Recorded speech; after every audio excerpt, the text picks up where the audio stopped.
Social media's negative impact on teens. Teens' social media use can have a lot of beneficial aspects. For example, teens can meet new people and have an easier time contacting other teens, but with this easy access, it can bring many negative aspects as well as good. The internet is sometimes affecting teens in a negative way by distracting them from what's going on right in front of them. Caroline Knorr, the writer of 5 Reasons You Don't Need to Worry About Kids and Social Media, conducted a study on the effect of social media on teens and states that social media helps teens make friends and keep them. Girls who meet new friends online are more likely to meet them via social media. Most teens value the connective feeling social media gives with friends and family. Even though social media gives many advantages, it also gives many disadvantages. Teens are often so busy on their phones that they are missing out on events that are going on in the world. For example, teens do most of their communication on the phone rather than in person, so they are missing out on social skills. Because they are not getting as much social interaction, many of them will grow up to be adults with anxiety. According to Diane DeVicha, writer of 5 Reasons for Helping Teens Manage Technology, real-life interactions are needed for teens to explore, discover cause and effect, and develop social skills, moral development, self-regulation, and creativity. It is good for teens to have real-life interactions for future situations when communication skills will be needed. Teens these days don't get a lot of real-life anything because they are so used to technology being the way to communicate and are so sucked into their internet life that they struggle with the differentiation between internet life and real life. 92% of teens report going online daily, including 24% who say they go online constantly. Social media helps teens feel more connected to their friends' feelings and daily lives, and also offers teens a place to receive support from others during challenging times.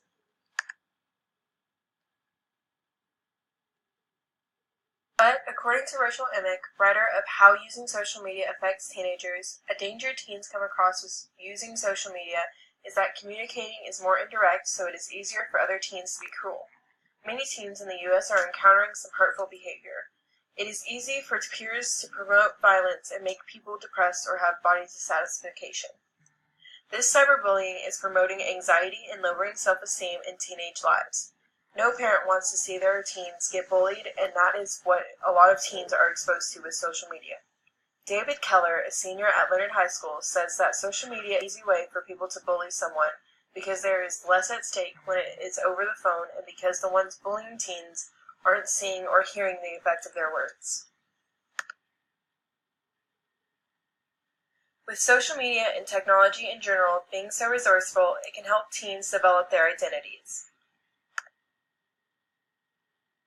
The negative that teens run into with social media is the fact that people sometimes portray themselves differently on social media.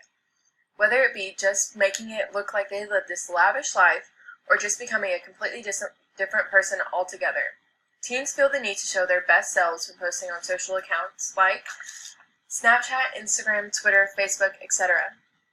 Teens try to change their identities by, for girls, picking through hundreds of pictures, trying to choose which one they should post, and for boys, they for attention, trying to one-up each other on social media. Teens changing their identities lowers their self-esteem because the more time they spend trying to pretend to be someone they're not, the harder it is for them to feel good about themselves. When teens learn how to feel good about who they are instead of what they look like and what they own, they will be happier and better prepared for success in the real world.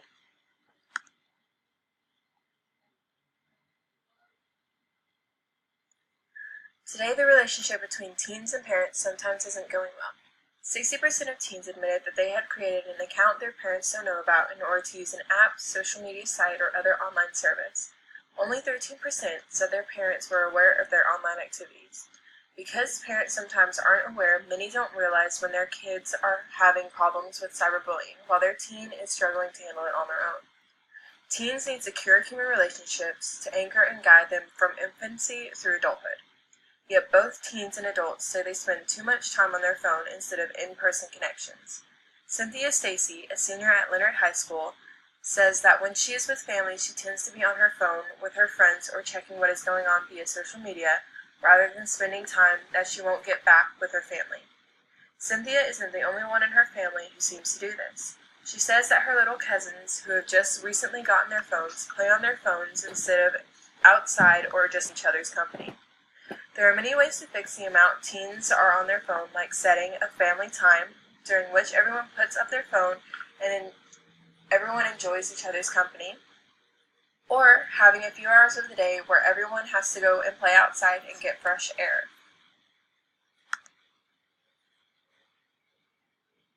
Large social media networks like Twitter and Facebook expose teens to important issues and people from all over the world. Teens can learn about events and activities to which they weren't invited.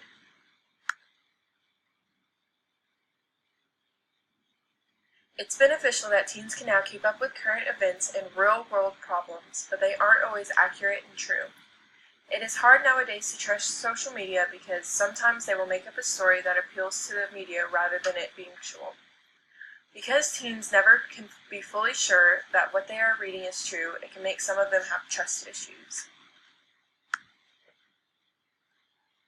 Social media is a big part of today's society and not something that will be going anywhere anytime soon.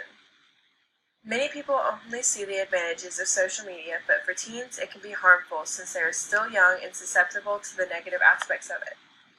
They are missing out on a big part of growing up, and they won't be able to get back those years that they lost while on their phones.